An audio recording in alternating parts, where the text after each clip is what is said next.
bigger and a little bit brighter so you could all take some notes. But I think it still looks like a pretty friendly space for my lecture tonight. And yeah, with the beer, it'll probably make it go down pretty well. All right, so here we go. Hello, hello, hello. I have a question to ask, but if you're an English major, one of God's chosen people, you can't answer this question. Does anyone know what rhetorical device I just used? You know what? I don't really care how you answer that question, because you know what? You're not my students, and so I don't even have to pretend to care. And probably a lot of you are looking like you've aged out of the system, so I will never have you in my class. But I accrued thousands and thousands and thousands of dollars in debt to obtain a major in English. So I know what the fuck I'm talking about when it comes to rhetorical devices. You know, some people accrue thousands and thousands of dollars in debt due to gambling or heroin. And then they write a book about it and they get famous and they make a lot of money. But no one, not even Oprah, wants to read a book about addiction to English. So let's say, you know, you went into debt and you became an aeronautical engineer. And you see something wrong with an airplane and you think, well, this could kill people. And society expects you to speak up and rewards that, unless maybe you work for Boeing. But, you know, if you dangle a participle or you misplace a modifier, and an English major gently corrects you, and that's considered rude, and it's frowned upon. What kind of world do you want to live in, people? Because words and the way they use them, they matter, you know? Which brings us naturally to Alanis Morissette and her criminal misuse of the rhetorical device nearly 3 decades ago in the 1995 mega hit, Isn't It Ironic? And I can tell by the laughter here that there's a lot of Generation Xers in here. So, you know, Mr. Play It Safe was afraid to fly, packs his suitcase, kisses his kids goodbye, waited his whole damn life to take that flight, and as the plane crashed down, he thought, well, isn't this nice? Isn't that ironic? Don't you think? No, Alanis, it's not ironic. And I, for one, will not swallow that jagged little pill. The fact that you're using a rhetorical question that presupposes a wrong answer really makes my blood boil. So let's just rewrite that a little bit for Alanis, shall we? Mr. Play It Safe was afraid to fly, so he booked on a cruise line and kissed his kids goodbye, waited his whole damn life to take that trip, and when the giant wave hit, he cried, oh shit! Yeah, that's ironic, Alanis, yeah.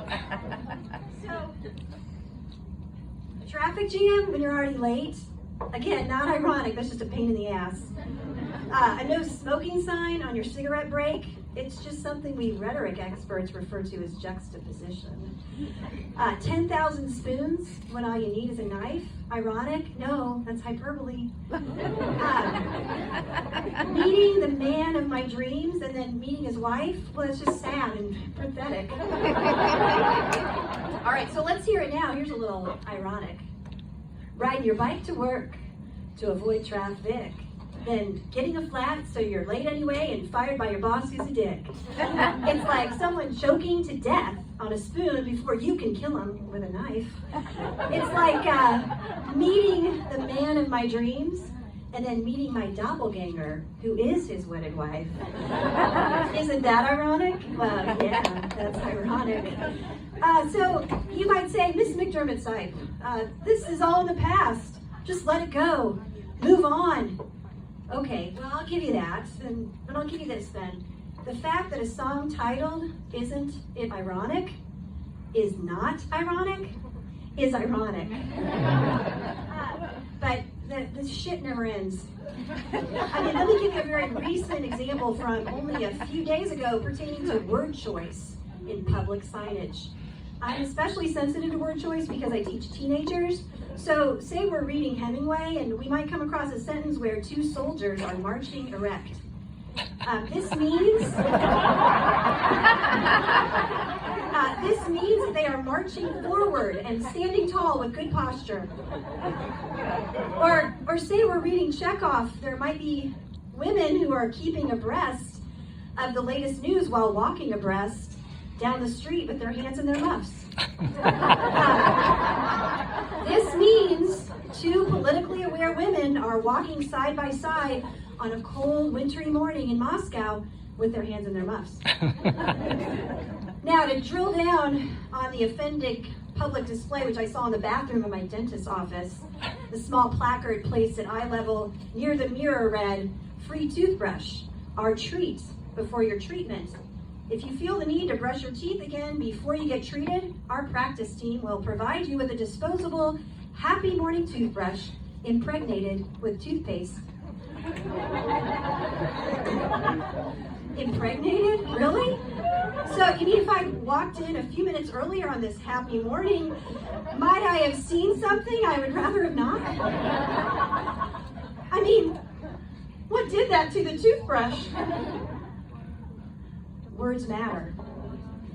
So I added a sign in the dentist's office that reads, "If you feel the need to brush your teeth again before you get treated, you will find erect, Happy Morning, impregnated toothbrushes abreast of the sink. Feel free to take home any extras in your muff."